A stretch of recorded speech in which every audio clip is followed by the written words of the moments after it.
right, let's get all adjusted here, and I will start the broadcast. I think it just went live actually. So let's get adjusted, make sure everything's cool. And I'll start talking about my topic. I'm still not awake yet. I just woke up, turned the sun bitch on, and getting ready to go. And reseller corner is pretty easy. Or some video where if I don't, not sure what to talk about, just go to reseller corner because I need to redo a lot of videos and give you updated content. Like what's changed? Is there anything changed?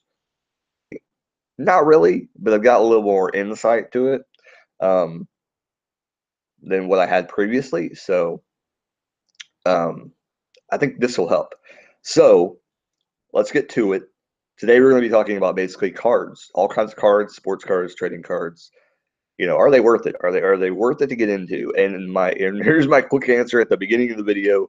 So if you don't want to hear me ramble, if you just want to know the answer to that question, is yes and no. If you have the time, they might be worth it. But the funny thing about it, and here's the thing about having a YouTube channel, people love to see people open packs. I realize this, I found this out.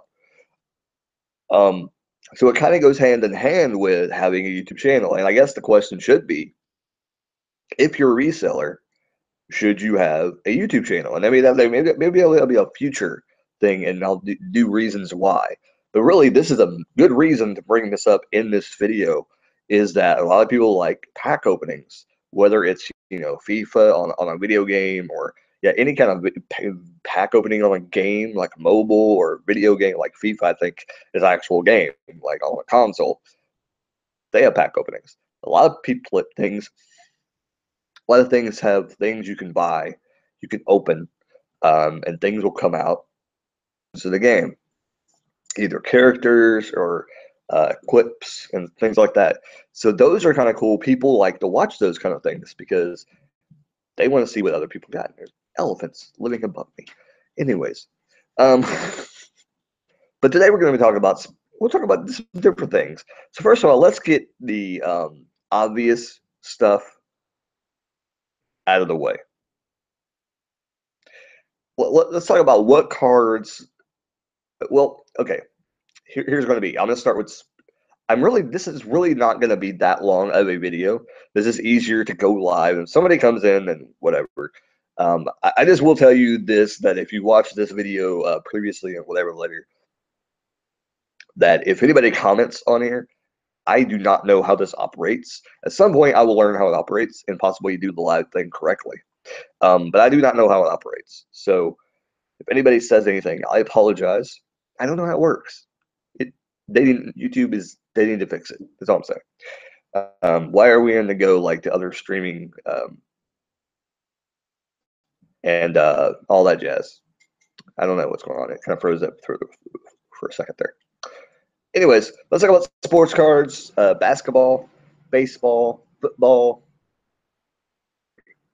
So those are the major three. All the other sports cards, like I know there's golf out there, there's hockey. Am I missing anything? Is there tennis cards? I don't really know. If there is, then they're probably on the lower spectrum. But here's the thing. Here's the thing about sports cards, and I'm not going to talk about pro wrestling because they kind of fall into trading cards, but they're kind of moving into sports cards. They're getting there. They are getting there. But sports cards. Let's talk about sports cards for a second. Baseball, basketball, and football. They are moving into a market where I think that will allow all cards kind of to get in the game. The reason why I say this is there are some trading cards that's starting to kind of get into it as well. And I believe it's Marvel that is figuring out what to do with trading cards. The thing about trading cards is there has to be something collectible about the card. I know what some people are going to say. There is things collectible about cards. They come out. There's only a limited amount of things. But that's not it. So recently, and I don't know how far back when they started this, is that, and see, here's my thing, like what is the legitimate thing about these cards that makes them that they are actually cloth that has been worn from these people? Because there are actually pieces of cloth in the card that supposedly was worn by these athletes, or maybe like in wrestling it's a piece of a mat, and I wonder, like, well, did they use the actual mat, or do they use a beat up piece of mat they've had laying? And my thing is, it doesn't really matter, to be quite honest, because they probably get rid of the mats in wrestling pretty quick. But in football, I'm assuming their uniforms, they probably do have to change quite often, and this is a good way to use the cloths and you're just throwing them away, or yeah, I'm guessing they probably throw them away. I wouldn't think they'd donate them to a college because that'd be kind of disgusting. So this is a way to use the old football uniforms, or baseball, basketball, whatever. They probably go through uniforms quite a bit in the major leagues because they play quite well, except for basketball. Anyways, we won't go into that right now. But anyway, so that's what they're doing with those cards. So they're actually worth some money. But the older cards, I mean, the thing about basketball cards and baseball cards and stuff is you're not going to hit something $50 like right off the bat. This is not going to happen. The reason you can't now, you have to put money into them. Baseball, basketball, and football, money. You just have to continue to buy packs and packs and packs and packs and packs. It's just what you do. And that's mainly with any kind of cards. So when you become a reseller and you want to make money off of them, you're kind of go down that path where into it to make money. And what I'm finding out is I haven't really got back on the sports cards. I'm not going to. The only reason I would do that is for pack openings, or to just put them aside for now until I start getting a following selling cards, and then I'll do that. But so let's talk about sports cards for a second. So where do you sell these cards is what I'm going to go into now, and I'll go into a rant later on about trading cards. But sports cards, you have to put money into it to sell them. But now, where do you go and sell them? That is a thing. Number one is eBay, of course. Yeah, we go to eBay. And there's other sites. And when I talk about these things, I don't really talk about the niche websites that sell the specific items that I'm talking about, because there are like I did talk about in the books thing because I knew about it. So there's probably more book things out there that I'm not aware of. Changed.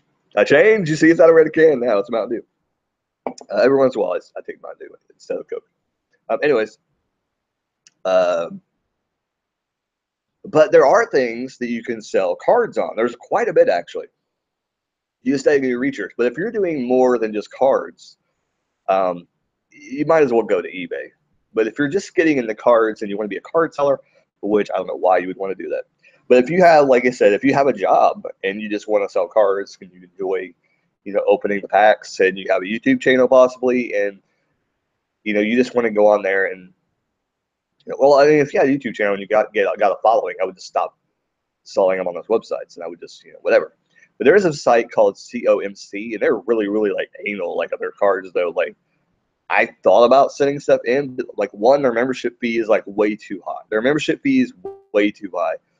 And they stopped making videos on YouTube like 4 years ago, which is really dumb. Like, why would you stop making videos in the first place if you're a company? People haven't learned that yet. People have not learned how to use the internet. They still haven't.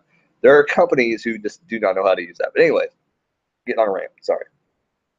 But there are sites out there you can list cards, if that's all you're planning on selling, because cards are a difficult sell and you want to go where your market's at.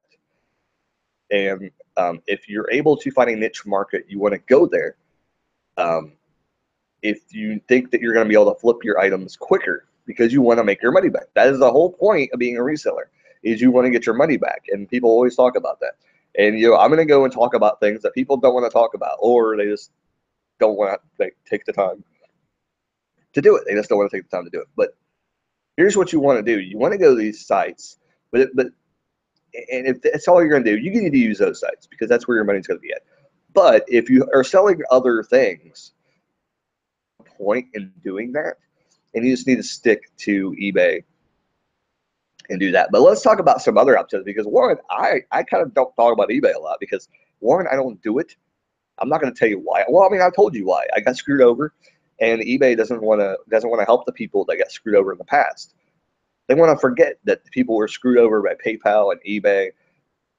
in the day. And they just don't want to remember that. They don't want to help people out that did that. So people that did get screwed over and stuff like that, and people you hear stories from, just remember, you could be one of those in the future if there's something that slides under the radar on eBay, and they aren't going to help you. They're not going to help you. They're not going to do anything to help you at all. So whatever, you're on your own. Once you get screwed off eBay, you're going to be in the same boat I am. But anyways, let's talk about where you can go to sell sports cards and trading cards. We'll kind of slide into trading cards now, and then I'll transition to end about what do I think about trading cards and wrestling cards and things like that, and the lower sports cards. So let's go. First of all, eBay is a really good marketplace for cards because everybody sells everything on eBay. And that's where a lot of people go, even I do. Even an eBay sign-in. I don't buy anything because I can't buy anything. I have a sign-in that I check things on there because for some reason eBay is like, you have to have an account to check this stuff. I'm like, why? Why can't I just shop? And if I happen to find something, I can like do a guest sign-in or something. Anyways, but eBay needs to change, definitely. They still haven't figured out their thing either. They've been going for how long? But yeah. But let's talk about some other sites because eBay, you can sell anything, any dated item. You can sell vintage, you can sell regular, you can sell current, you can sell pack that just came out yesterday. You can sell anything. But Etsy, you can actually sell cards on that are vintage, 1996. And I keep hearing people say 1999. I said, no, you can't sell that on there, you dumbass. 97. It's not that effing difficult. It has to be at least 20 years old. So if a card came out, it was printed on or before 1997, you can sell those cards on Etsy. So technically, if I found some baseball cards that were before that time frame or on the time frame, whatever, yes, you can sell anything from 97, not anything current, which I've seen some current things, and I'm getting kind of angry that Etsy's not catching them because I'm trying to sell shit like that. And you can't sell that. But the only place you can really do, and here's the bad thing about current cards, you really only have a few options. Etsy, eBay is mainly the major one you want to go to, or the other the card places that you go to online. I have a feeling this is just going to cut off since I'm trying to get to the point, and if I don't talk about trading cards, I'll talk about them in a future video. But Bonanza is another one that you can use. It's the third option, really. Honestly, if you don't have eBay, I would go to the card things. Like I said, you're dealing in other stuff. It's gonna cut off on me probably. But anyways, but Bonanza you can actually list cards on as well, and it's kind of interesting because they're actually probably a good way to do it because you can or you can copy and edit, add item, change the picture, and basically just do an easy clip, so that all you gotta do is change like the name on the card. Like if you have like a Grant Hill card and then you switch and you're gonna sell a Dennis Rodman card. I know that's old people and they're not worth very much anymore. But okay, LeBron James, Dwayne Wade, Kevin Love. If you had those cards, you're putting them on there. All you gotta do is change the name. What is going on with the video? It's all like choppy and stuff. It's being stupid. I don't know. I need to hurry up and get this video over with. Anyways, but you can post those on here. All you gotta do is change the name and the picture. I have a feeling I'm not gonna be able to do other video live because my computer's being dumb today. But yeah, all you do is change a few items and then you can just copy it. And that's what I would do. I would copy like 2 or 3 things, and then I would just hurry up and do the things. It would really suck if somebody came along and like, oh, I want to buy all 3. But dude, I don't have 3. I just have to copy. But you can set your stuff on vacation if you want to. Probably if you're gonna do like a major update and like upload like 40 cards or something like that or more, or 40 items period, you would probably put your thing on vacation on Bonanza, which I've used Bonanza a little bit, but you're not going to make any sales on there about that. Amazon, let's talk about Amazon for a brief second, and then we'll just talk about trading cards, because really I've said everything you need to see. But here's the thing: how much are you going to get out of the sporting? How much are you going to get out of the cards? Listen, you can look on eBay, you can see how much they're going for. That's a good indicator. Amazon is pretty much a broke promise. Like, don't even worry about Amazon when it comes to cards because they have not figured out anything about cards yet. They're trying. They really, really are trying. And here is the problem with the cards on Amazon. Honestly, if I was going to do it, don't sell. You can't sell FBA. I would not go FBA. Here is the thing that you can do that I did that's actually kind of a smart thing that if you want to do it, is go on there. And if you want to do it, you have to go and get approved to sell in the sports category, which I think I was. And I don't know if I got kicked off of there. Amazon's really like touchy. Like if you don't sell anything in a certain category for a while, probably like 6 months, they probably kick you off. And I don't know. I think I'm still approved to sell because I think when you're approved to sell, they let you stay on there longer, a little bit longer. But I think if you don't sell in that category for a while, approval, so you have to go to do it again. But I did get approved in the sports category and say, hey, I just want to sell cards. I had to call somebody. I had to actually physically talk to somebody, which was really weird, on the phone. I don't want to say physically because I couldn't, whatever. You know what I mean? Anyway, but yeah, I do all this stuff. But what I did was I grouped like 9 cards together and I sold them for like $10, which these are wrestling cards. The only thing I sold. That's the only thing I was going to sell on there. So you could sell lots of cards on there. But the cool thing about Amazon is that you can create your own. Each page, every item will have an individual page. So let's say you want to sell 5 LeBrons. One has like a gold trim on the border, one has a black border, one has a white border. They're all the same card. What do you call that? Different kinds of parallels. There you go. I'm getting the terms down from watching the card pack openings. But anyway, they're different parallels, and they're the grades are different and everything. So you can put that all on Amazon, and you can send it in to them, and they can deal with it. Here's the thing: you're going to ship these to these people, and there's probably going to be other things in that box. And you probably got some books and some movies and stuff like that when you're sending them in.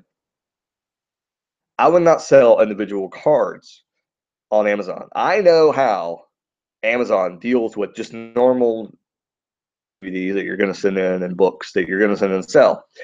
They're not that great with your products. They're probably going to get beat up a little bit. And the person getting your item is not going to be completely happy because your condition is going to be off because Amazon's workers beat the crap out of your item and they're not going to do anything about it. So there's the downfall with Amazon right there, is that people, but they don't want to tell them, hey, watch the items, because if it gets damaged, we're going to ask why. And it's going to go probably back to the person that picked the item off the shelf, which probably is not going to be their fault. It's probably going to be the person who stowed it away, which they can track that. They do have records. They can go and track that. So they possibly might be able to do something for you, but I doubt it. Like, if you could say that, hey, I set this in and it wasn't like this, would ask for a picture, they probably wouldn't, because they probably wouldn't know. If somebody came back and said that their item was damaged, then and you say, well, it wasn't when I sent it in. So anyways, that's the problem. That's probably why I wouldn't sell individual cards. But if you're going to sell like a lot of cards, like if you're going to sell like grab bag of cards, and somehow you have a hard container, you purchased a box and you're going to pack it really well, and you're going to put these cards in a smaller box inside of that, and you're going to sell like a grab bag. Maybe you're going to sell like 100 baseball cards, 100 basketball cards. They're just basically commons. You get tons of commons in basketball, and when you're going to throw in a couple like cards that are worth like $1 or $2 a piece, and the rest are going to be commons, which then you're only going to charge like $5 for the entire box. But you're going to send in like a bunch of these like into Amazon. That might actually not be a bad idea. And you could do that. You could create a listing on Amazon that says, group. There's actually some on there right now that you probably could use. But honestly, I would just, because I think you could still sell now on some things, because I think you can allow people to put stuff on your listing. But if you don't want to, like if I was going to create like, okay, I'm selling Teenage Mutant Ninja Turtles, the original movie that came out, I believe, in the 90s, 1990 or something like that.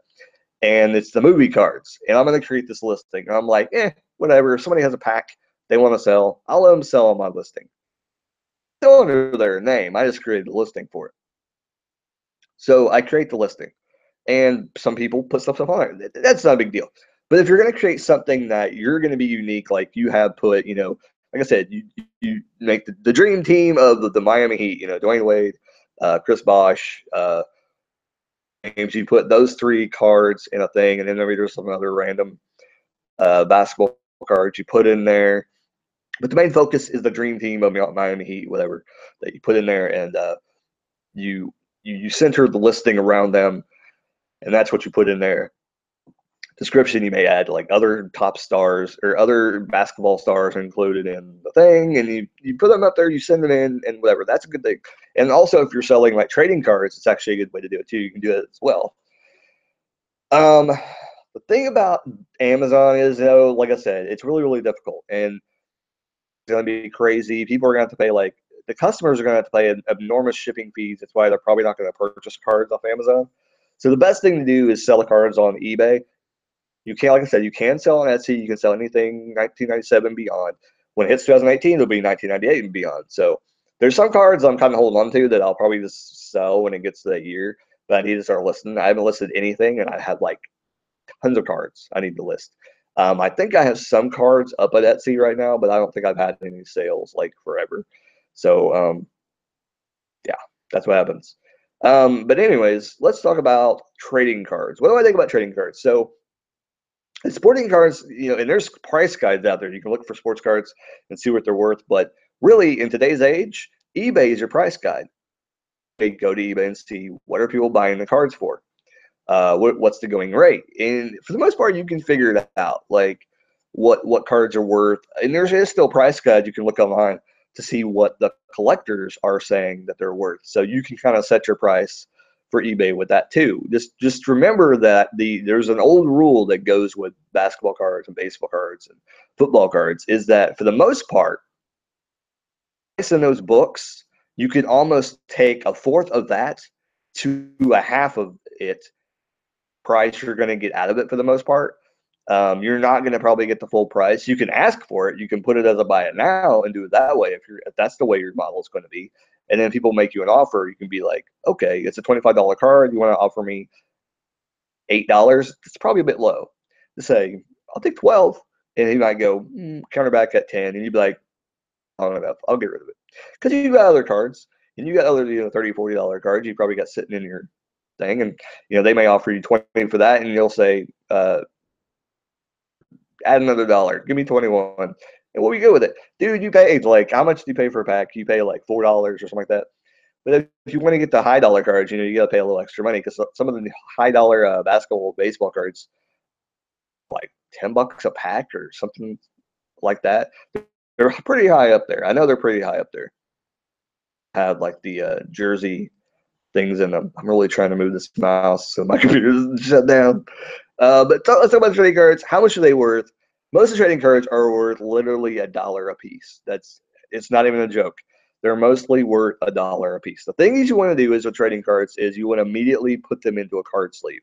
If you don't, just put them in something protective. Make sure they don't get damaged.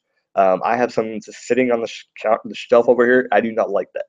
The thing is the hard case holders that I like, they're $3 for usually like 25 of them. So you can acquire cards quicker than you can the card things. And I tried to look online for like people that sell like lots of them, especially on Listia, but it's hard to, like, what are they going to call them, So I try to just put like card supplies, and then I get like greeting card things, and I'm like, no, that's not what I want. So I haven't really learned the terminology, like what to look up for, and maybe possibly see if anybody on Listia is selling that kind of stuff. But then again, you probably get junk ones. But yeah.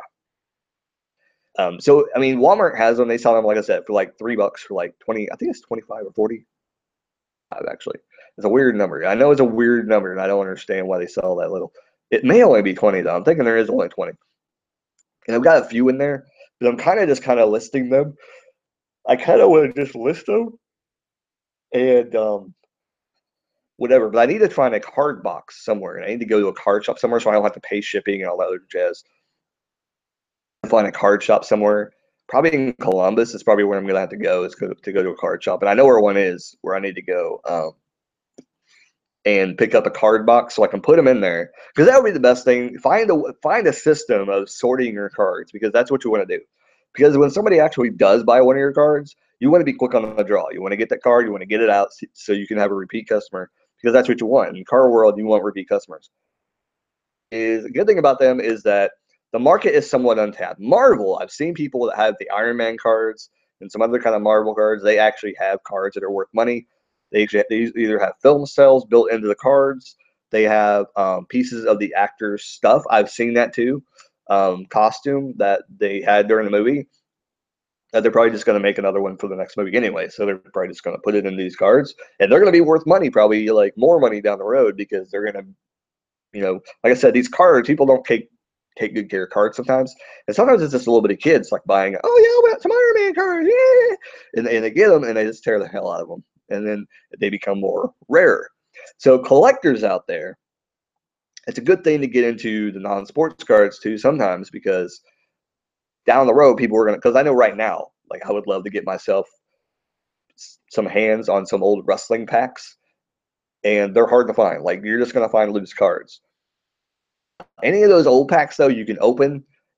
I'd put them directly in the hard packs or hard sleeves, or put them into a book and do it that way. Maybe sell the cards in a whole book, put them on eBay. That would probably be a good way to go, to let somebody that wants to deal with them and wants to put them in hard sleeves, maybe like hard store, to make money. And if I had the facilities, I would buy like a crap ton of these hard things and start selling them like crazy. But I think what I want to do is start getting like the more obscure cards and putting them on Etsy that I can sell on Etsy. And then from there, we'll go from there. I have some artsy cards that I can't really put on anything, so I don't know what I'm going to do with those. I'm probably just going to have to like black stuff out, find little pieces of paper, and put on the Bonanza. I'm probably Bonanza is probably where I'm going to go to sell the regular ones. But right now, I have so many vintage cards, I'm probably not going to have to worry about it. And I'm probably just going to buy. I probably need to buy another binder to just put more cards on mine. And I actually have one. I just thought about that. But I got stuff in there that I'm kind of not even thinking about collecting. So I need to get one that actually I want to collect stuff from. And this other one. But I do have some stuff in there that I probably will put into hard sleeves and sell. So I found some interesting cards I never knew was out, that came out. And there's this one place I want to go today to pick up some more for the videos, because I do them mainly for the videos, but I do have been getting like loose cards. Which one thing about loose cards is, like I said, a lot of people want their cards, if they're a collector, to be very, very mint or near mint. And that means the corners. And the corners have always been a big problem with me. It's so annoying. Like some people will say, like, the corner thing. Like, dude, it comes like that in a pack sometimes. Like, the hell is wrong with you, you anal person? It's like, and nobody would buy my cards back in the day when I was trying to sell them and get rid of my baseball cards. Like, I basically had to, like, I'd go to a yard sale and just basically give them away for like $5 or something for all of them, and which was more than that. Just people didn't want to pay them. Collectors of baseball cards and basketball cards and football cards, they're so anal retentive about their cards being so perfect, but then they probably have cards in their own collection that aren't that perfect. So it doesn't make any sense. I think basically like card collecting is for people that really just want to collect their own collection, but they don't want to buy anybody else's. But the whole point is to get people to come to your store. You'll say anything. You're like, sure, bring them in. I'll take a look at them. To buy your cards, because you have to have perfect cards in order to buy them. So let's talk about that. Let's get out of here. I'm not gonna. Why I say let's talk about that? We're almost done. Okay. So trading cards are about worth $1 a piece. So if you find any card, list it at a little higher. But I would go in with lots. Lots are a good idea with non-sports cards. I'm not sure if I'm going to do that. I probably will. I'll probably list them. If, like I said, I've been getting multiple kinds of cards, of packs. I try to do that so that when I do lots, I can kind of group them together. I can try and find a common theme with them, or just find some good cards to kind of separate into two lots and put the crappy ones with them. So that's kind of what I'm trying to do. But the whole thing about trading cards that I like is that some cards are still out there and that are still kind of I had to pause because like the video started freezing again. Oh my god, yeah, I'm almost done. But I find cool cards like Ninja Turtle, like the Turtle cartoon cards and the movie cards. Those are really, really cool when you find movie cards and things like that from movies that are kind of like people never talk about, like Dick Tracy trading cards. I was trying to get those. Those would be interesting. I used to have some of those. They're very, very cool cards. And those would be something that people would probably like really, really buy, because even if they were not vintage and had like some slight damage to them, I think people would still be into collecting those because they're still rare. Them like out in the wild, like people say in the Goodwill videos and reselling videos, out in the wild. Some cards are hard to find in the wild. So if you find some loose cards of them that may not be in a perfect condition, may not be even in good condition, you still might want to put them in hard sleeves and save them. And I mean, most cards, they're not going to be like written on or anything like that. It's just the damage. They may be a little crinkled. They may be bent on a corner, and they just been played with by kids, and then they found their way into a person that likes cards, and they held on to them because they know that somebody's going to want these somewhere down the road. And I think that's the perfect thing that I say is that if I found some Dick Tracy cards, or if I found some Ninja Turtle cartoon cards or movie cards, I'm probably going to like that. And there's a lot of other cards too. There's actually some wrapper cards. I would love to get hold of more of these wrapper cards that came out probably in the early 2000s. They were pretty cool.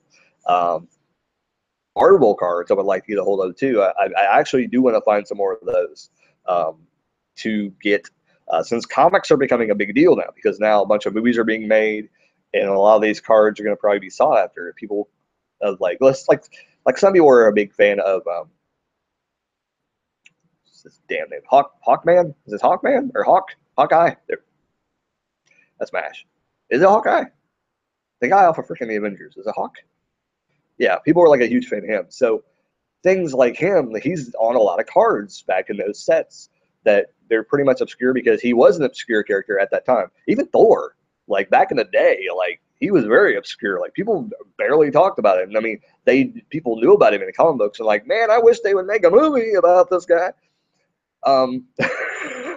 So cards like that, people are going to look for. Like if people end up being a huge collector of Thor, they're going to go out there and look for everything Thor that they can find. So like I said, some things like that would be cool to collect and put them in a group and say, here, this is what I'm selling. And Etsy, you can do that. Like I said, eBay, you can do that. Bonanza, you can think about Bonanza is if you've ever been in these websites that you have to advertise for yourself, SEO, whatever the hell. I ain't get time for that. But if you ever want to do that kind of stuff, Bonanza is probably a good place to do it at. Because one, it does have an easy checkout system that's pretty decent. I've gotten paid from it, not very much, but you do get paid back for it. And I think you can use Amazon on there somehow. I don't know how that works. I think they screwed it up because like I think I tried to enter my information and it's like saying, no, you don't have that. I'm like, what? What are you talking about? So I don't even know like if I can honestly sell on there because I've been trying to figure it out. I think you can do a test sale on there, and I may have to do that at some point to see if you can still do that. But this has gone on for way too long. I still have to record a wrestling video today, so I don't have anything else much to say. Like I said, that's kind of my knowledge. I probably left some stuff out, but if I think of anything else I didn't say in the video, yeah. Oh, and these packs are not very expensive. The trading card packs, they're easy. Like people are less like some people that do not know like that. Some people or collectors might like these cards. And really, it's few and far between. It's really a gamble when you're getting in with trading cards because a lot of people, you're probably going to you're going to sit on them. You're not going to sell every card immediately. You're probably not even going to sell one card within the first 3 months of you listing the things. But here's the thing. Just like any other thing, the more you put up, there's an opportunity that somebody might want them. But I would more deal with lots than anything. If you're wanting to get your money back quick, put them in lots or sell the packs. If you don't want to, once you open the packs are worthless. And now they're your problem. So if you don't want to deal with that, whatever. But here's the other thing about old packs, though. I will warn you, is that some of the packs, you don't know where they came from. So if you open the packs and you kind of know, here's the thing.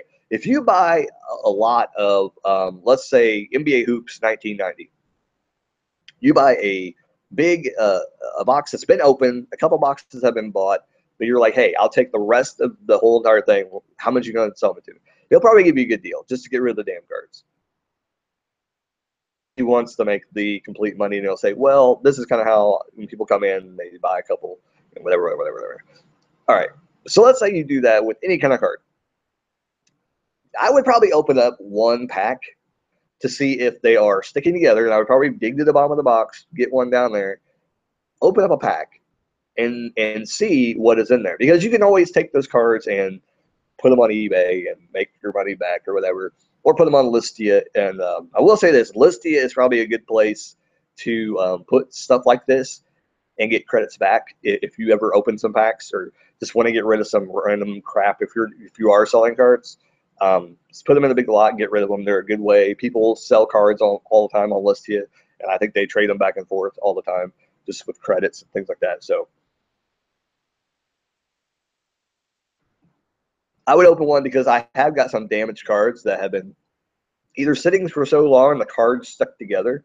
And I think it has to do with the glossy cards, because over time they'll just stick together. I know I've had WCW cards, which, good Lord, if you find some of those, you better pick them up. That's all I'm saying. They're very, very hard to find. And wrestling fans like their cards. But I found some of the mid 90s, I think 95, 96 cards, WCW, which that's before the NWO even came out. That set that you want to find, because I think those cards are kind of hard to find. They're out there. You can find them, but if you find them, they're probably going to be damaged in the pack. Like if you find them loose, that would actually be a better find for those cards, because they're if you find them in the pack, most likely they're going to be damaged. Because I bought like 3 or 4 packs off of somebody, and the packs were still sealed. I opened them up, and the cards were literally got damaged by me separating them. After I opened it, the cards were all stuck together. I was holding them together, and basically like I could have just like threw them across the table and they would all stay together. That's how bad it was. So I had to peel them apart, and they was damaging like all the cards. I basically threw them away because they weren't worth anything. They were beyond, like, that's how damaging they get. They weren't just like in a little residue on it, because that would be okay if it just left like a little bit of tiny residue of it sticking together. Put it in a sleeve, it would have been fine, because then it's safe. It's safe for eternity inside that card sleeve. But when it tore actually, some of them it tore. There's only a couple that I saved that were pretty cool, and I think I still got them over there. But they kind of tore the front of the thing off. But some were just like this, like residue. So I think out of all the packs, I think I only came out of like 5 cards that were okay. And some cards were so cool that I wanted to keep. They were still damaged anyway. But I think when I got rid of my lot of cards that I initially started to do this, and then I was like, nah, bail out.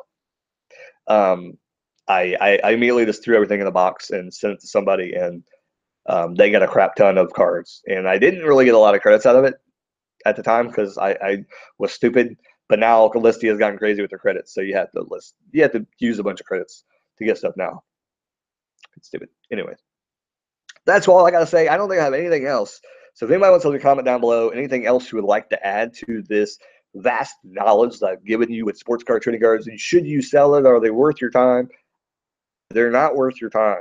But if you want some extra stuff to do, which, resellers, we all have extra time.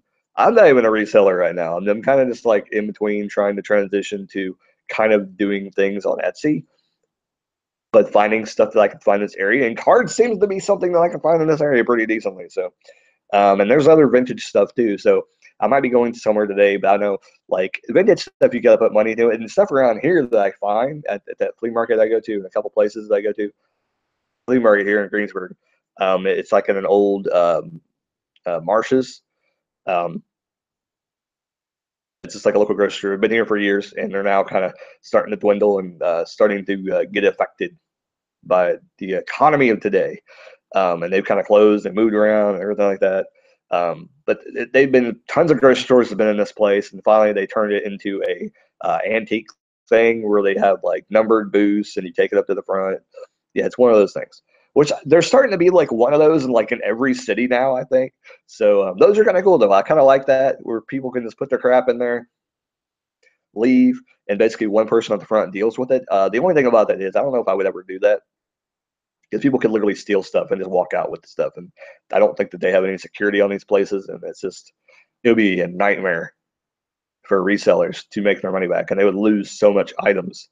If I was going to do that, I'd probably make sure it was like locked under the case. But you would probably just lose money hand over foot, because you would be paying for the cost to store it there. and you wouldn't make your money back, like unless it was something really, really cool, like a dragon statue that's like spitting pyro out of something weird. Like it would have to be something that people are going to buy immediately. Anyway, that's my video. Leave your comments down below. Hope you enjoyed them. My last reseller quarter video about what did I talk about? I don't think I did. I don't think I uploaded the book one yet. Or if I did, I don't know.